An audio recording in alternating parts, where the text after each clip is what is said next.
Chief جو ہے وہ جب ریٹائر ہوتا ہے تو وہ اپنے نئے تعینات ہونے والے چیف آف آرمی اسٹاف یا اعلیٰ عہدیدار کو یہ اسٹک پیش کرتا ہے.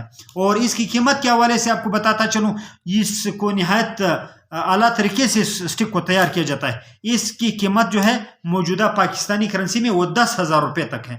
10,000 روپے کا ایک ملاکہ اسٹک جو ہے وہ تیار ہوتا ہے. تیونس کے دارالحکومت کے حوالے سے پوچھا گیا تھا. تیونس کا دارالحکومت کون سا شہر ہے؟ تو تیونس سٹی تیونس کا دارالحکومت ہے. اور بعض اس طرح کے ممالک ہیں جن ممالک کے نام اور کیپٹل کے نام ایک جیسے ہیں، اس میں تیونس بھی شامل ہے. تو تیونس کے جو نام ہے اس کے کیپٹل کا وہ تیونس سٹی ہے. تیونس کے حوالے سے یہ پوچھا گیا تھا کہ تیونس سے عرب اسپرنگ کا آغاز ہوا. عرب اسپرنگ کا آغاز تیونس سے ہوا. تو تیونس کے معنی کیا ہے؟ لفظ تیونس کے کیا معنی ہے؟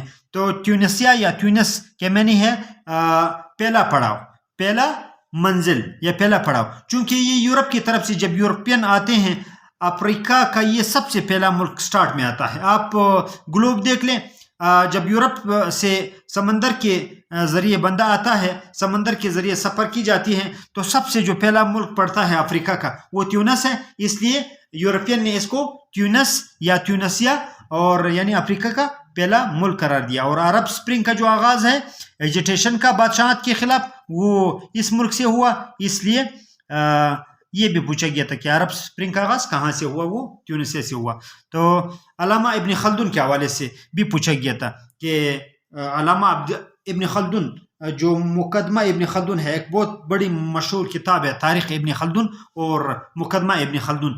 علامہ ابن خلدون کہاں پیدا ہوئے؟ علامہ ابن خلدون کہاں کے رہنے والے تھے؟ تو علامہ ابن خلدون تیونس میں پیدا ہوئے اور یہ تیونس کے رہنے والے تھے. Crime reporters, what do you know about crime reporters? تو کرائم کے حوالے سے، جرائم کے حوالے سے جو رپورٹ کی جاتی ہے، جو رپورٹ کرتے ہیں، ان رپورٹرز کو، ان صحافیوں کو کرائم رپورٹرز کہا جاتا ہے جو صرف کرائم کو جو ہے وہ رپورٹ کرتے ہیں، چاہے وہ سوشل میڈیا کے ساتھ منسلک ہو، پرنٹ میڈیا یا الیکٹرانک میڈیا. تو چیئرمین سینٹ کے حوالے سے سوال ہوا تھا. چیئرمین سینٹ کا تعلق بلوچستان سے ہے اور اس کا کیا نام ہے؟ تو اس کا نام صادق سنجرانی ہے اور ان کا تعلق بلوچستان عوامی پارٹی کے ساتھ ہے. صادق سنجرانی. مسجد اقصیٰ کو مسجد اقصیٰ کیوں کہا جاتا ہے؟ اس حوالے سے کافی بحث ہوئی. مسجد اقصیٰ، عرب والے، نجد و حجاز والے اس مسجد کو جو بیت المقدس میں واقع ہے اس کو مسجد اقصیٰ، یعنی اس شہر کو یہاں پر جو ہیکل تعمیر تھا یا جو مسجد تھی یا جو عبادت گاہ تھی اس کو مسجد اقصیٰ. اقصیٰ عربی زبان میں اقصیٰ کے معنی ہے دور، یعنی دا مسجد فار اوے، بہت دور والی مسجد، اس لیے اس کا نام مسجد اقصیٰ رکھا گیا. اور اس حوالے سے پوچھا گیا تھا کہ مسلمانوں کا قبلہ اول ہے، کتنے مہینے تک مسلمانوں کا قبلہ اول رہا؟ فیڈ بیک میں بھی اسٹوڈنٹ سوال کرتے ہیں. تو یہ ہجرت کے بعد 18 مہینے تک حضور صلی اللہ علیہ وسلم اس طرف رخ کر کے نماز پڑھتے رہے. یہ ہجرت کے بعد ہے اور حضور صلی اللہ علیہ وسلم 18 مہینے تک مسجد اقصیٰ کی طرف رخ کر کے نماز پڑھتے رہے. اور 18 مہینے کے بعد مسجد قبلتین میں حضور صلی اللہ علیہ وسلم نماز پڑھ رہے تھے اور مسجد اقصیٰ کا رخ چینج کرنے کا حکم آیا جبرائیل امین کے ذریعے. حضور صلی اللہ علیہ وسلم نے اپنا رخ چینج کیا اور مسجد الحرام جو ہے وہ مسلمانوں کا قبلہ بنا. بندے ماترم بندے ماترم کے حوالے سے آپ کیا جانتے ہیں؟ تو بتاتا چلو. بندے ماترم وہ مشہور ہندی گیت ہے، یہ ایک مشہور ہندی گیت ہے جو ہندوستان کے ساتھ محبت کا اظہار ہے. اور یہ پوچھا گیا تھا کہ بندے ماترم کے رائٹر کون ہیں؟ بندے ماترم کے رائٹر جو ہے وہ ممتاز بنگالی شاعر رابندر ناتھ ٹیگور ہے. یہ ٹیگور نے لکھا. رابندر ناتھ ٹیگور وہ شاعر ہیں جن کا تعلق بنگلہ دیش سے ہے اور یہ جو ہے یعنی ان کا تعلق مشرقی بنگال کے ساتھ تھا، مغربی بنگال کے ساتھ جو آج کل بنگلہ دیش کہلاتا ہے. اور ان کو ٹیگور کو جو ہے وہ نوبل انعام بھی ملا. ٹیگور وہ شخصیت ہیں جن کو نوبل انعام دیا گیا. سندھ پر حملہ، مسلمانوں نے سندھ پر حملہ کیا. سندھ پر مسلمانوں کے حملے کے جو پورے سبب ہے وہ پوچھا جاتا ہے کہ پوری سبب کیا تھا؟ پوری سبب یہ تھا کہ سندھ اور آس پاس کے علاقوں کے جو حاکم تھے راجہ داہر کے عہد میں ایک بیری جہاز وہ لنکا سے، سری لنکا سے، لنکا پرانا زمانہ میں نام اس کا لنکا کی جزائر تھی، آج کل اس کو سری لنکا کہا جاتا ہے، بصرہ کی طرف جا رہا تھا. اس جہاز میں خلیفہ کے لیے لنکا کے حکیم کی طرف سے کچھ تحفے طائف وغیرہ اور کچھ بچے اور عورتیں بھی اس میں جو ہے وہ سوار تھی. تو سندھ کے جو بیری قزاق ہے، بیری قزاق یہ بھی آپ کو بتاتا چلوں. قزاق سے کیا مراد ہے؟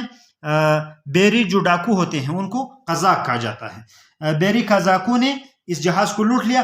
خلیفہ کے گورنر، خلیفہ کا جو گورنر تھا شام دمشق میں جو خلیفہ تھا، ان کے گورنر حجاج بن یوسف نے راجہ داور کو لکھا کہ مال مسروقہ، یہ جو چوری کا مال ہے برآمد کریں اور قزاقوں کو سخت سزائیں دی جائیں. لیکن راجہ داہر پر اس بات کا کوئی اثر نہ ہوا، اس لیے حجاج بن یوسف جو گورنر تھا انہوں نے اپنے 17 سالہ بھتیجے محمد بن قاسم کو سندھ پر حملہ ور ہونے کے لیے بھیجا، اور یہی وجہ تھی کہ مسلمانوں نے سندھ پر حملہ کیا اور سندھ فتح ہوا. میساکی لکھنؤ، میساکی لکھنؤ کے حوالے سے سوال پوچھا گیا تھا کہ میساکی لکھنؤ جو ہے وہ آپ اس حوالے سے کیا جانتے ہیں؟ تو آل انڈیا مسلم لیگ اور انڈین نیشنل کانگریس دو بڑی بڑی جماعتیں ہیں برصغیر کی. ان کے سالانہ اجلاس بیک وقت 1916 کو لکھنؤ میں منعقد ہوئے، اور ان دونوں جماعتوں کے درمیان ایک بہت تاریخی معاہدہ ہوا جو تاریخ ہند میں لکھنؤ پیکٹ یا میساکی لکھنؤ کے نام سے یاد کیا جاتا ہے. اور اس میساکی لکھنؤ میں سب سے بڑا کردار جو ہے وہ ایک نوجوان بیرسٹر محمد علی جناح کا تھا. اس میساکی لکھنؤ کے بعد محمد علی جناح کو اتحاد کا سفیر قرار دیا گیا، the ambassador of unity, the ambassador of Muslim and Hindu unity. مسلم یہ سوال پوچھا گیا تھا، یہ ٹیکنیکل سوال ہے کہ وہ کون سی مسلمان پارٹیاں تھیں جو تحریک پاکستان کی مخالفت جنہوں نے کی، وہ کون سی پارٹیاں تھیں، کہاں کی کون سی پارٹیاں تھیں جو مسلم پارٹیاں تھیں لیکن انہوں نے قیام پاکستان کی مخالفت کی.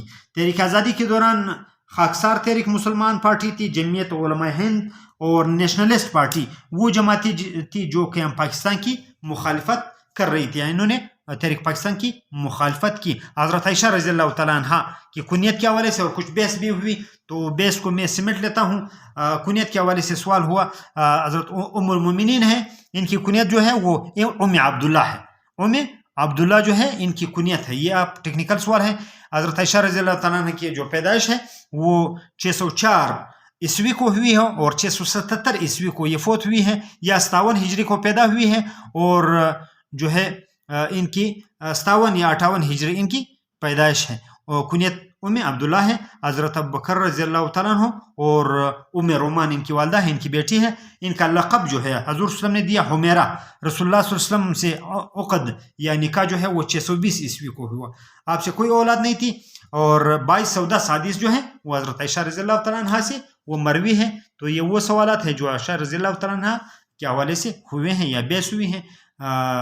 انہی سوالات کے ساتھ بتاتا چلوں کہ چینل کو سبسکرائب کریں اور سائٹ پر دیا ہوا آئیکن کا بٹن دبانا نہ بھولیں تاکہ ہر نئے آنے والے ویڈیو سے آپ بر وقت مطلع ہو. اس میسج کے ساتھ کہ good luck for your coming interview.